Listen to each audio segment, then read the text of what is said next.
Brought to you by Global St. Angelo's Venture Funding.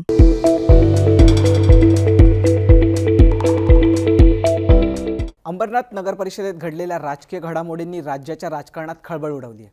देशभरात काँग्रेसमुक्त भारताची घोषणा देणाऱ्या भाजपने अंबरनाथमध्ये थेट काँग्रेससोबतच हातमिळवणी करत सत्तेचा मार्ग निवडला आणि राज्यातच नव्हे तर देशात भाजपच्या या नव्या पॅटर्नची चर्चा सुरू झाली आहे. पण खरं म्हणजे या सगळ्यात भाजपने पद्धतशीरपणे शिंदेंच्या शिवसेनेचा टप्प्यात कार्यक्रम केल्याची चर्चा आता राजकीय वर्तुळात रंगली आहे. हे नेमकं कसं घडलं, याची क्रोनॉलॉजी काय आणि भाजपचा हा नवा पॅटर्न आहे तरी काय, हे आपण समजून घेऊयात. नमस्कार, मी रोहित. मुंबई तकच्या या व्हिडिओमध्ये आपलं स्वागत. अंबरनाथ नगर परिषदेत भाजप काँग्रेसची अत्यंत अनपेक्षित युती झाली आणि शिंदेंची शिवसेना थेट सत्तेच्या स्पर्धेतून बाहेर फेकली गेली. त्यामुळे सर्वाधिक नगरसेवक निवडून आलेले असतानाही आता शिंदेंच्या नगरसेवकांना सरळ विरोधी बाकावर बसावं लागणार आहे. शिंदेंच्या शिवसेनेसोबत कसं आणि कधी आणि का हे घडलं हे आपण समजून घेऊयात. अंबरनाथ नगर परिषद निवडणूक ही शिवसेना शिंदे गट आणि भाजप यांनी अतिशय प्रतिष्ठेची केलेली. गेली अनेक वर्ष अंबरनाथ नगर परिषद ही शिवसेनेच्या हाती होती. त्यामुळे येथे काहीही करून भाजपची सत्ता आणायची असा चंग स्थानिक भाजप नेत्यांनी बांधलेला.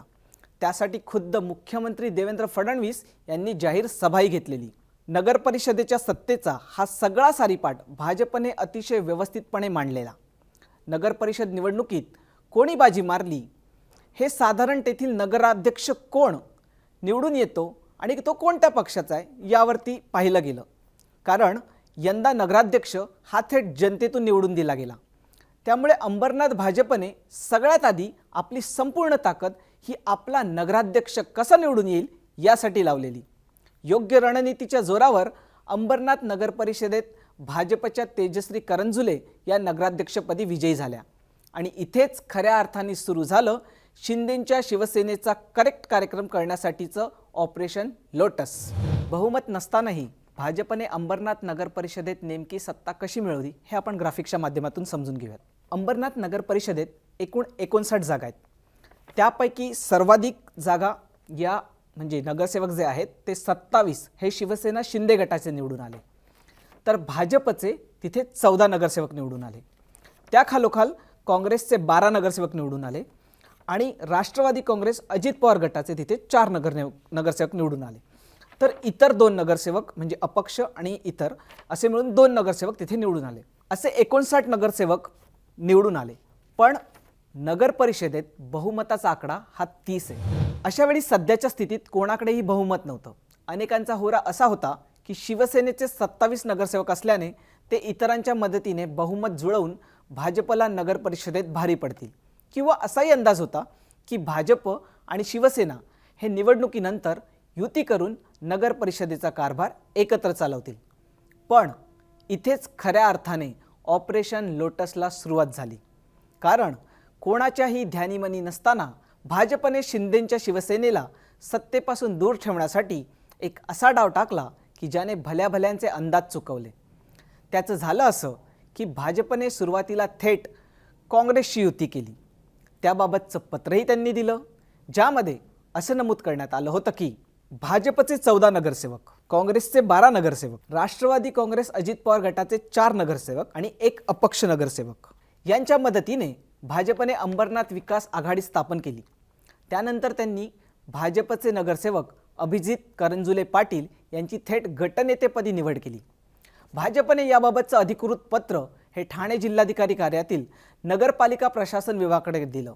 जेव्हा हे पत्र आणि याबाबतची बातमी समोर आली त्यावेळी एकच गदारोळ झाला. कारण आत्तापर्यंत भाजप आणि काँग्रेस यांची युती होणं कुठेच शक्य नाही असं म्हटलं गेलेलं. मीडियातून देखील या बातम्या सातत्याने प्रसारित होऊ लागल्या. त्यानंतर भाजप नेत्यांनी सांगण्यास सुरुवात केली की अशा प्रकारची युती मान्य केली जाणार नाही, संबंधित स्थानिक भाजप नेत्यांवर कारवाई करू. तर दुसरीकडे काँग्रेसचे प्रदेशाध्यक्ष हर्षवर्धन सकपाळ यांनी अंबरनाथमधील नवनिर्वाचित सर्व 12 नगरसेवकांवर निलंबनाची कारवाई केली. त्यामुळे ज्या नगरसेवकांनी भाजपसोबत युती केलेली त्यांचा सत्तेचा मार्ग अधिकच सुकर झाला.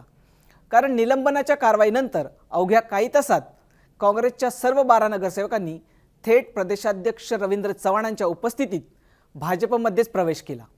त्यामुळे आता भाजपचा अंबरनाथमधील सत्तेचा मार्ग सुकर झालाय. पण भाजपने शिंदेंच्या शिवसेनेला इथे अक्षरशः चेकमेट केलंय. दुसरीकडे अंबरनाथमध्ये दबक्या आवाजात अशीही चर्चा आहे की शिवसेनेला सत्तेपासून दूर ठेवण्यासाठी निवडणूक काळात भाजपने काँग्रेसच्या उमेदवारांना छुपी मदत केलेली आणि आता ही त्याचीच परतफेड आहे. मात्र या सगळ्यात एकनाथ शिंदेंवर त्यांच्याच बालेकिल्ल्यात नामुष्की ओढावली आहे. आतापर्यंत ठाणे जिल्ह्यात शिंदेंचं एकहाती वर्चस्व होतं. अशावेळी त्याच जिल्ह्यातील एका नगर परिषदेत त्यांचे सर्वाधिक नगरसेवक निवडून आलेले असतानाही त्यांना थेट विरोधात बसण्याची वेळ आली. त्यामुळे भाजपने आपण कशा पद्धतीचं राजकारण करू शकतो याची चुणूकही शिंदेंच्या शिवसेनेला दाखवून दिली आहे. या सगळ्याचा परिणाम हा शिवसेनेच्या नवनिर्वाचित नगरसेवकांवर देखील होऊ शकतो आणि त्यातूनच अंबरनाथमध्ये ऑपरेशन लोटस 2.0 तर होणार नाही ना, अशी खुमासदार चर्चा अंबरनाथकरांमध्ये रंगली आहे. तुम्हाला हा व्हिडिओ कसा वाटला हे आम्हाला कमेंट बॉक्समध्ये नक्की सांगा. याशिवाय सध्या सुरू असलेल्या महापालिका निवडणुकांचे अपडेट्स आणि विश्लेषण पाहण्यासाठी मुंबई तकच्या यूट्यूब चॅनलला सबस्क्राईब करा. तसंच मुंबईतक.in या आमच्या वेबसाईटला अवश्य भेट द्या. थँक्यू.